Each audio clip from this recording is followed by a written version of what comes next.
नमः शिवाय।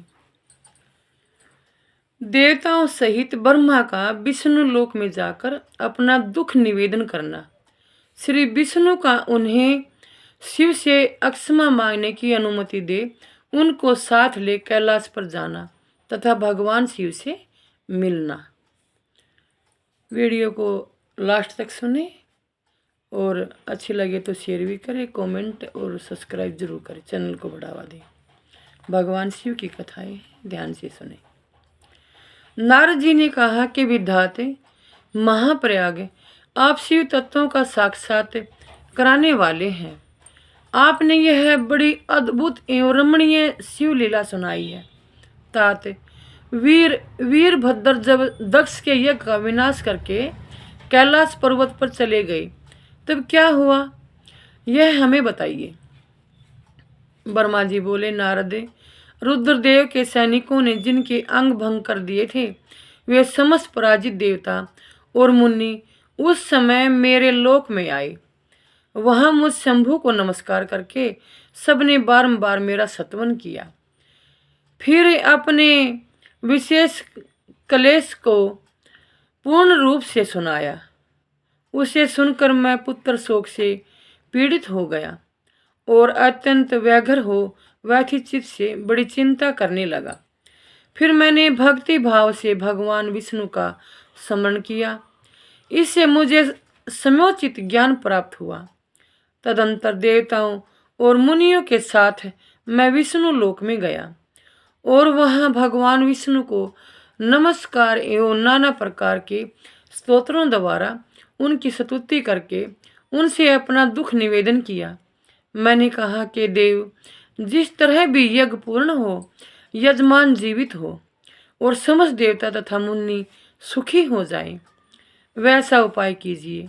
देव देव रमानाथ, देव सुखदायक विष्णु, हम देवता और मुनि निश्चय ही आपकी शरण में आए हैं। मुझ ब्रह्मा की यह बात सुनकर भगवान लक्ष्मीपति विष्णु, जिनका मन सदा शिव में लगा रहता है और जिनके हृदय में कभी दीनता नहीं आती, शिव का स्मरण करके इस प्रकार बोले। श्री विष्णु ने कहा, देवताओं, परम समर्थ तेजस्वी पुरुष से कोई अपराध बन जाए तो भी उसके बदले में अपराध करने वाले मनुष्यों के लिए वह अपराध मंगलकारी नहीं हो सकता। विधात समस्त देवता परमेश्वर शिव के अपराधी हैं, क्योंकि इन्होंने भगवान शंभु को यज्ञ का भाग नहीं दिया। अब तुम सब लोग शुद्ध हृदय से शीघ्र ही प्रसन्न होने वाले उन भगवान शिव के पैर पकड़कर उन्हें प्रसन्न करो, उनसे क्षमा मांगो। जिन भगवान के कुपित होने पर यह सारा जगत नष्ट हो जाता है तथा जिनके शासन से लोकपालों सहित यज्ञ का जीवन शीघ्र ही समाप्त हो जाता है, वे भगवान महादेव इस समय अपनी प्राणवल्लभा सती से बिछुड़ गए हैं तथा अत्यंत दुरात्मा दक्ष ने अपने दुर्वचन रूपी बाणों से उनके हृदय को पहले से ही घायल कर दिया है। अतः तुम लोग शीघ्र ही जाकर उनसे अपने अपराधों के लिए क्षमा मांगो। विधे, उन्हें शांत करने का केवल यही सबसे बड़ा उपाय है। मैं समझता हूँ ऐसा करने से भगवान शंकर को संतोष होगा। यह मैंने सच्ची बात कही है। भ्रमण, मैं भी तुम सब लोगों के साथ शिव के निवास स्थान पर चलूँगा और उनसे क्षमा मांगूंगा।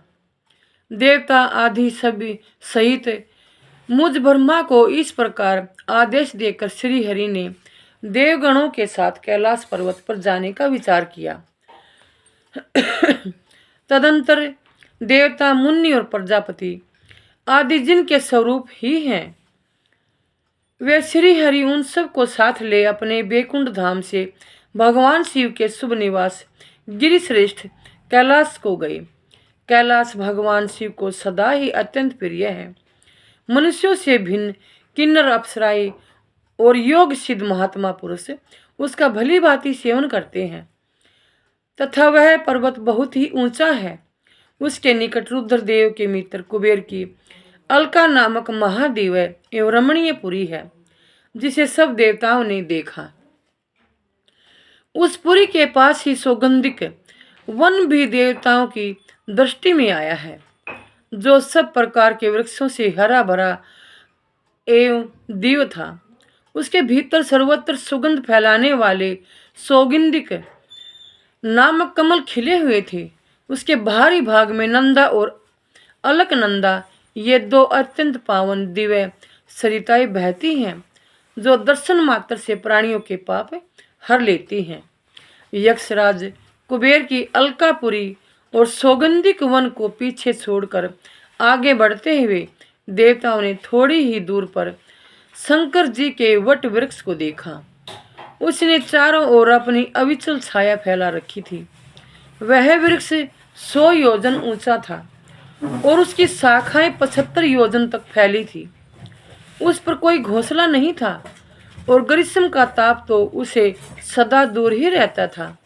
बड़े पुण्यात्मा पुरुषों को ही उसका दर्शन हो सकता है। वह परम रमणीय और अत्यंत पावन है। वह दिव्य वृक्ष भगवान शंभु का योग स्थल है, योगियों के द्वारा सेवे और परम उत्तम है। मुमुक्षुओं के आश्रयभूत उस महायोग में विट वृक्ष के नीचे विष्णु आदि सब देवताओं ने भगवान शंकर को विराजमान देखा।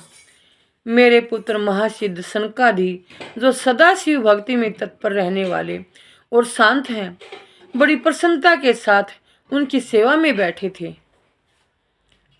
भगवान शिव का श्री विग्रह परम शांत दिखाई देता था। उनके सखा कुबेर, जो घूंकों और राक्षसों के स्वामी हैं, अपने सेवक गणों तथा कुटुंबी जनों के साथ सदा विशेष रूप से उनकी सेवा किया करते हैं। वे परमेश्वर शिव उस समय तपस्वी जनों को परम प्रिय लगने वाला सुंदर रूप धारण किए बैठे थे। भस्म आदि से उनके अंगों की बड़ी शोभा हो रही थी। भगवान शिव अपने वत्सल स्वभाव के कारण सारे संसार के सुहृद हैं। नारद, उस दिन वे एक कुशासन पर बैठे थे और सब संतों के सुनते हुए तुम्हारे प्रसन्न करने पर तुम्हें उत्तम ज्ञान का उपदेश दे रहे थे। वे बायां चरण अपनी दाईं जांघ पर और बायां हाथ बाएं घुटने पर रखे थे। कलाई में रुद्राक्ष की माला डाले सुंदर तर्क मुद्रा से विराजमान थे। इस रूप में भगवान शिव का दर्शन करके उस समय विष्णु आदि सब देवताओं ने दोनों हाथ जोड़ मस्तक झुकाकर तुरंत उनके चरणों में प्रणाम किया। मेरे साथ भगवान विष्णु को आया देख सत्पुरुषों के आश्रयदाता भगवान रुद्र उठकर खड़े हो गए और उन्हें सिर झुकाकर उन्हें प्रणाम भी किया। फिर विष्णु आदि सब देवताओं ने जब भगवान शिव को प्रणाम कर लिया, तब उन्होंने मुझे नमस्कार किया। ठीक उसी तरह जैसे लोगों को उत्तम गति प्रदान करने वाले भगवान विष्णु प्रजापति कश्यप को प्रणाम करते हैं।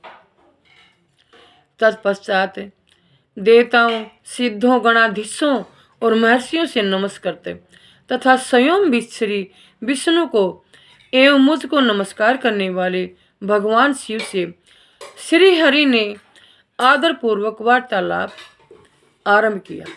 नमः शिवाय भगवान, नमः शिवाय, नमः शिवाय।